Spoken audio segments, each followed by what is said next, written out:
Y de eso queremos hablar esta mañana con el ex subsecretario del Interior Felipe Arboe, pero no solo ex subsecretario, ya ha venido mirando el tema de la seguridad desde ya hace ya mucho tiempo y no le saca ahí la pista. Muy buenos días, Felipe Arboe, ¿qué tal? ¿Cómo estás? Y lo tenemos por Zoom, así que lo pueden ver en pauta.cl. ¿Cómo estás, Felipe? Hola Claudia, ¿qué tal? ¿Cómo te va? Gusto saludarte. Lo mismo digo, qué gusto saludarte. A ver, esta promulgación del Ministerio de Seguridad, que yo creo que lo esencial también muestra la necesaria coordinación que el Estado de Chile, sus instituciones, tienen que tener para la lucha del crimen organizado. ¿Es una buena noticia o tú te quedas con más preguntas que respuestas? A ver, yo creo, en primer lugar, yo quiero destacar que es una buena noticia. Hay un consenso técnico, un consenso académico y operativo de la necesidad de que el Estado de Chile tenga una institucionalidad especializada que se dedique 24/7 al tema de la seguridad, sobre todo pensando en que estamos viviendo una ola de crimen, de criminalidad en Chile inusitada en los últimos 20 años. Entonces, eso es una buena noticia, que se separen las funciones eminentemente políticas de coordinación del gabinete o el desarrollo regional que tiene la Subdere de la seguridad parece una buena medida, ¿ya? El punto está en que los ministerios son herramientas, son instituciones destinadas a un objetivo. Y para que se cumpla ese objetivo tienen que ser diseñadas de buena forma.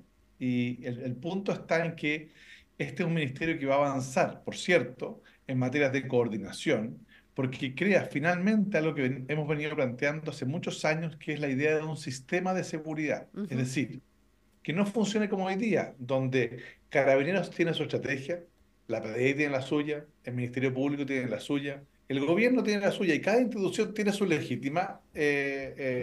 estrategia. Pero que resulta que no siempre esas estrategias coinciden en el diagnóstico ni en las herramientas para lograr los resultados. Entonces, en la práctica, tenemos que Chile ha aumentado considerablemente el presupuesto destinado a seguridad. Estamos hablando de más de un 40% en los últimos 10 años, y resulta que el nivel de criminalidad no ha bajado proporcionalmente. Eso habla de que la inversión que se ha hecho no ha tenido los impactos que la gente Ujú. requiere. A mayor presupuesto, menor delincuencia. Eso no está ocurriendo. Y eso demanda entonces que haya alguien, una estructura superior, que mire desde arriba y diga, un Ya. momentito, O sea, en ese sentido, el Ministerio de Seguridad viene a ordenar una institucionalidad que, como usted dice, son las policías, el Ministerio Público. Yo creo que Gendarmería, en este caso, también es muy Sí, sí, relevante. mencioné eh, solo algunas y solo para no crear un problema, el Ministerio Público es autónomo, no depende del sí, gobierno, pero uno puede coordinar, digamos, ciertas acciones. ya, pero lo que yo entiendo es como que te dice, ya, era necesaria esta coordinación, pero siento que hay un pero. No estoy tan clara, pero lo escucho como con un pero que no me lo ha querido Sí, precisar. sí, o sea, hay dos temas, yo Ya, diría, complejo, porque se ha hablado mucho de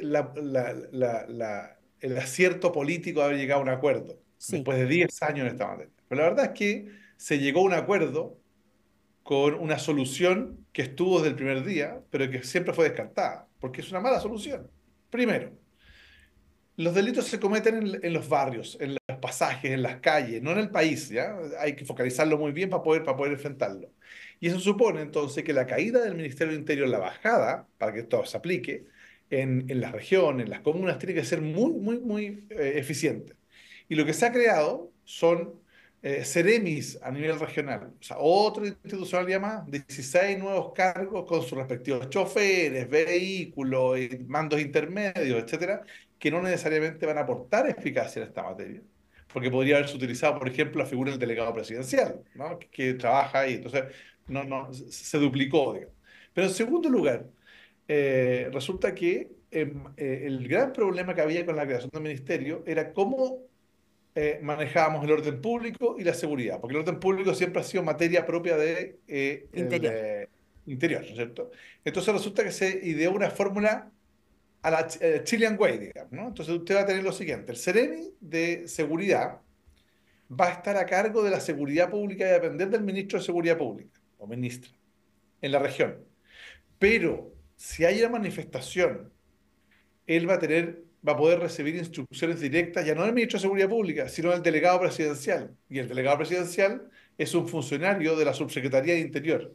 Ya. Usted va a tener un Ceremi con dos jefes cuando en realidad en materia de orden público, todo el que ha estado a cargo de estas materias sabe que hay una parte importante del orden público que se transforma en delito. Mm. Cuando hay manifestaciones con bombas Molotov, cuando hay saqueos locales comerciales. Entonces, ahí hay una primera bajada que es complicada, ¿no?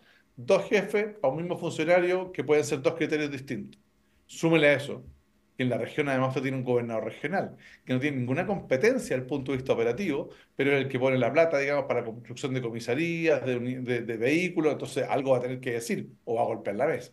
Ya, pero Pero sí, sí, eso pero es, la pregunta es cuál era entonces ahí la solución, porque si usted tiene un nuevo ministerio, ese ministerio tiene que ser operativo, no puede ser solamente decorativo, y para que sea operativo necesita recursos, necesita gente, necesita precisar funciones, necesita extender probablemente a ciertos funcionarios a lo largo de todo el país, porque también sabemos que hoy día, con la amenaza del crimen organizado que está encima, es que ya no sirve que Arica tenga una estrategia para combatir al crimen organizado y que Osorno, que Puerto Montt tenga otra o que Lampa tenga otra. Se requiere, ¿no es claro. cierto?, de un solo gran eje. Y en ese sentido, quizá a eso responden los Ceremi. O sea, a ver, usted se podría haber ahorrado perfectamente el Ceremi y haber encargado esa función a lo que fueron los gobernadores provinciales, que hoy día son los delegados presidenciales. Piensa usted que el Ministerio del Interior tiene delegado presidencial regional y delegado presidencial provincial, que eran los gobernadores provinciales. Entonces, no tiene más que duplicar. El delegado presidencial provincial podría haber sido perfectamente serio. O sea, usted podría haber utilizado la estructura y haberlo traspasado de un lado para otro y no duplicar. Si eso es un problema muy delicado. Entonces, porque lo que está creando es más burocracia, más funcionario, más mando medio, pero que no va a tener capacidad operativa. Ahí hay un punto que es relevante. Ya, ¿Me fija? ¿y el otro que le hace ruido a usted? Bueno, es evidente que, tal como usted decía, lo que hemos tenido es un aumento exponencial en el crimen organizado. Ya no es el delito, digamos, de oportunidad, ¿no es cierto? La gargantilla, eso ocurre regularmente, el portonazo, la encerrona, ocurren. Pero lo más delicado es el aumento de delitos violentos. Estamos hablando de cerca de un 60% del aumento de los secuestros, ¿no es cierto?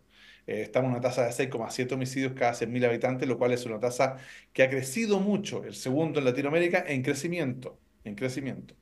Entonces, eso supone que usted tenga una estructura de Ujú. inteligencia para desbaratar al crimen organizado que usa los territorios. Si hemos visto el Tren de Aragua con estructuras en Arica, en Concepción, en Ñuble, en Santiago, en Puerto Montt, bueno, eso requiere de una coordinación de inteligencia. Bueno, déjeme decirle que no hubo acuerdo político, entonces resulta que el ministro de Seguridad no va a tener a su cargo la inteligencia.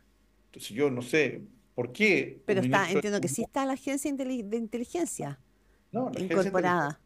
No, el proyecto de ley de la agencia de inteligencia, el que la crea, que está hoy día en discusión en el Parlamento, va a quedar dependiendo del Ministerio del Interior, lo cual es un despropósito completo.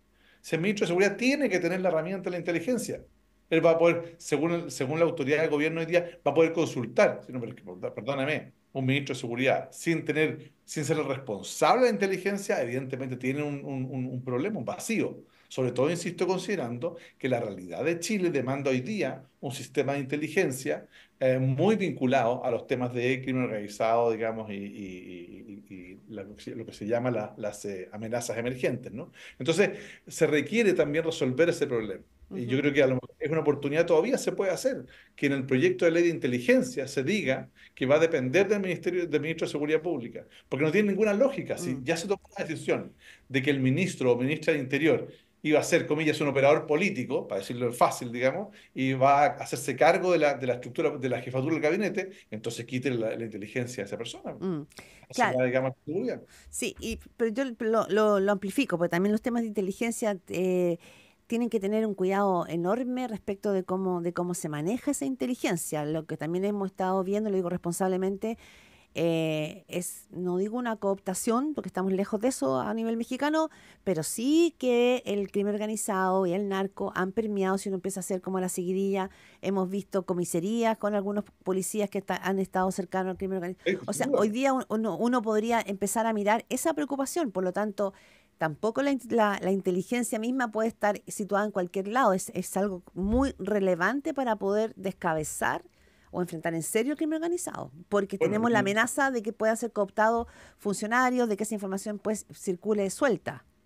O sea, a ver, dentro de las estrategias de instalación del crimen organizado está el control territorial, está la penetración o cooptación de las instituciones Ujú. y está la amenaza de aquellos que toman decisiones, a través de esa amenazas directas o su familia, etc. En consecuencia, el sistema de seguridad tiene que hacerse cargo de ese fenómeno y por tanto creo yo que la inteligencia sí debiera estar en manos de el ministro o ministra encargado de la seguridad pública, ¿no? Para que pueda coordinar esas acciones y coordinarse con el Ministerio Público, porque al final del día el Ceremi no va a andar persiguiendo delincuentes. No Mm, tiene ninguna capacidad operativa ni facultad operativa. Esos son los fiscales. Y los fiscales son autónomos. Entonces uno mm, requiere que la máxima autoridad de seguridad del país, del Estado de Chile, se coordine con el fiscal nacional, le entregue información, intercambie información. ¿Se fija? ¿Para qué? Para que se logre el objetivo final, que es el desbaratamiento de las bandas. O sea, lo que hemos visto en este último tiempo, y que son buenas noticias, digamos, desde el punto de vista del Ministerio Público, y hay que felicitar al fiscal Barro, a todo su equipo y al fiscal Valencia, lograr desbaratar una parte importante del tren de Aragua, digamos, de las células instaladas en nuestro país, es un avance muy relevante, pero eso lo hace el Ministerio Público. Bueno, la pregunta es, ¿cómo el Ministerio Público va a contar con apoyos también de este nuevo Ministerio de Seguridad, manteniendo su autonomía, sí, para que sea mucho más eficaz y eficiente? Debo poner un solo ejemplo, un solo sí. ejemplo. Cuando uno se mete a la página de la Dirección de Presupuesto, la actual página, ladipres.cl, y va a la evaluación de programas, sorprende que en el presupuesto 2025, para este año, el Congreso Nacional haya aprobado, a instancias del gobierno, proyectos que la propia Dirección de Presupuesto evalúa mal. Los evalúa mal, dice no tienen un objetivo, no se coordinan, bueno, y así todos se mantienen. En algún minuto hay que sincerar y pagar los costos políticos para sacar a los operadores que están ahí y Mm, decir, ¿sabes qué? Este programa se evaluó mal, listo, se cierra. sí.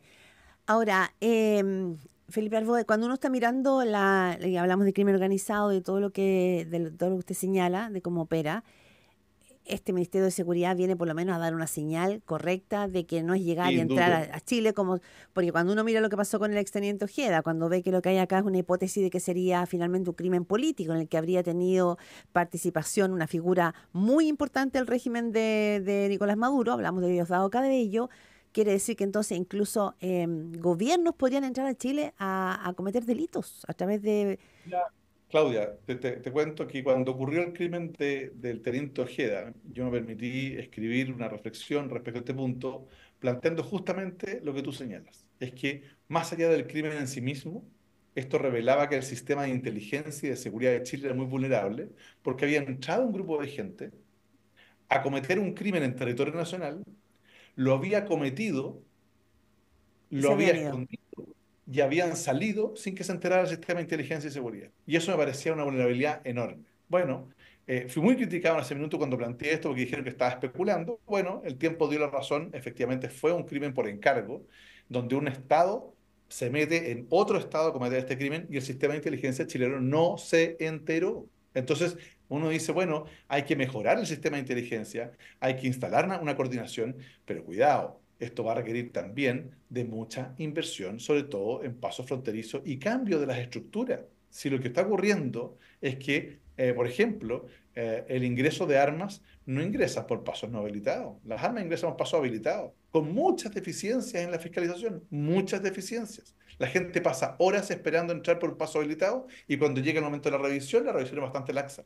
Mm. Y se puede pasar a noche. Para qué hablar de las aduanas, digamos, donde se escanea un porcentaje menos de un 5% entiendo, de la carga. Y eso tiene como consecuencia que hoy día Naciones Unidas, no cualquiera, Naciones Unidas ha indicado al puerto de San Antonio como el principal puerto de carga de droga. Eso es muy delicado porque empieza a poner un estigma en Chile. Entonces, mi percepción es que el ministro de Seguridad o ministra de Seguridad va a tener que hacerse cargo de esas cosas y va a tener que coordinar y obligar a los servicios públicos y probablemente, ojo con esto, va a tener que buscar un mecanismo para flexibilizar a nivel de funcionario y armar fuerzas de tarea interinstitucional. Pero lo que usted dice, Felipe Arbú, en su experiencia es que este es un Ministerio de Seguridad sin diente. Yo creo que es un ministerio de seguridad que tiene poca capacidad operativa y particularmente si es que se mantiene la idea de que la inteligencia no esté dependiendo de él, va a tener un déficit de información muy importante, porque al final del día una parte importante de los problemas, yo digo de terrorismo, digo de crimen organizado y digo también de muchas veces de orden público, se pueden resolver con inteligencia, Mm. previamente. Hablamos con Felipe Arboe, ex subsecretario del Interior. Hay otro tema que no tiene que ver con el Ministerio de Seguridad propiamente tal, pero ayer me quedé pensando mucho en este punto. Hoy es la formalización, va a ser una sesión secreta de 19 miembros de este grupo, de este brazo, digamos, del Tren de Aragua, que habría participado del crimen del exteniente Ojeda. Y entiendo que hay 7 testigos protegidos. Y si uno empieza a mirar, porque la figura del testigo protegido es una figura que en el caso mexicano, me lo decía en algún momento el abogado Francisco Cox, era muy importante. Y era así, la institución tiene que cuidar muchísimo a los testigos protegidos. Tuvimos una situación compleja de testigos protegidos en el norte, ¿se acuerda usted, no? Con No un una, varias, y varias. va- varias. Y esta también es clave porque si se llega a, o sea, yo creo que este joven, que el primer joven que en el caso del teniente Ojeda tira el hilo, no sé si habrá estado muy expuesto también. Entonces, en Chile está funcionando esta figura del testigo protegido porque es clave para el rastreo y la inteligencia en las investigaciones. Se lo pregunto porque tengo esa preocupación. Mire, la verdad es que usted tiene un muy buen punto. De hecho, hace un tiempo atrás, una testigo protegido que se la llevaron a Ovalle, la terminaron matando en la calle, digamos, y venía de la región de Biobío, digamos, ¿ah? Y había permitido aparatar una banda bien importante. Eh, Chile tiene vulnerabilidades en eso, porque el sistema en su conjunto no está funcionando adecuadamente. Le voy a poner un ejemplo. La Fiscalía puede mantener el secreto absolutamente, y eso no tengo dudas acá. Pero el problema es que cuando ese testigo protegido, voy a poner un ejemplo, era un funcionario de una repartición del Estado, resulta que hay que trasladarlo. Pero entonces el jefe de servicio público dice, no, sabe que yo no tengo por qué trasladarlo, o sea, hay que contarle. Y si uno le cuenta, ya hay otro que sabe. O si esa persona, por ejemplo, se enferma y entra a un hospital público, resulta que el director del hospital público le dice, no, ¿sabe qué? No me coincide su identidad con el carnet que tiene. Entonces el sistema hay que adecuarlo para que esto funcione bien. Cuando yo doy estos ejemplos, es porque estos ejemplos han ocurrido. Y no solo con testigos protegidos, incluso con agentes encubiertos, ¿ya? Que han tenido que enfrentar riesgo de su vida Mm, porque un funcionario público se le ocurrió decir, no, sabe que no coincide. Entonces, cuando uno arma estos sistemas de protección, tienen que ser integrales, tienen que ser de Estado, ¿te claro, fijas? Y total. tiene que haber además, obviamente, en una sociedad donde hoy día toda la gente anda publicando y anda comentando lo que hace lo que contaron, digamos, también tiene que haber niveles de reserva importantes. Y no Claro. significa que sea un oscurantismo, es que son sistemas de protección de aquellos que están arriesgando su vida por mayor seguridad para el país. Sí, y la confianza para finalmente también convocar a esos testigos protegidos es clave, que tú les des la confianza de que finalmente van a estar en resguardo en su identidad ellos y sus familias, porque en caso de crimen organizado no solamente la persona, es la persona y sus familias. Obvio, todo su entorno inmediato, o sea, al final del día eso es Claro, muy importante. Ahora, eso es un punto, y yo me permito, claro, un sí, minuto, un minuto, también advertir otro fenómeno, sí. es que el crimen organizado, y así ha ocurrido en Centroamérica, en Latinoamérica, en Italia y en otros lados, también comienza a crear redes de amenazas a quienes ejercen la función de seguridad. Entonces también Gendarmería, por ejemplo.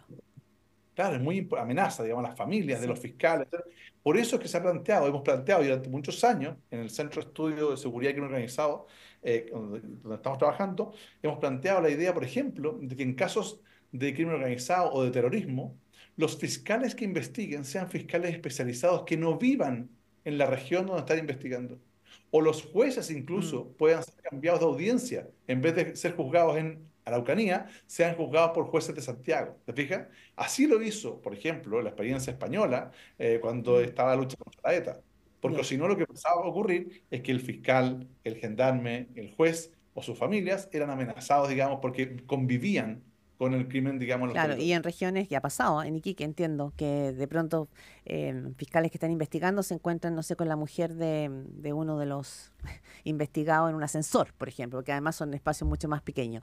Felipe Arboe, ex subsecretario del Interior, muchísimas gracias por esta buena conversación aquí en Pauta de Análisis. Que tengas un buen día. Gracias a ti, Claudia. Buen día.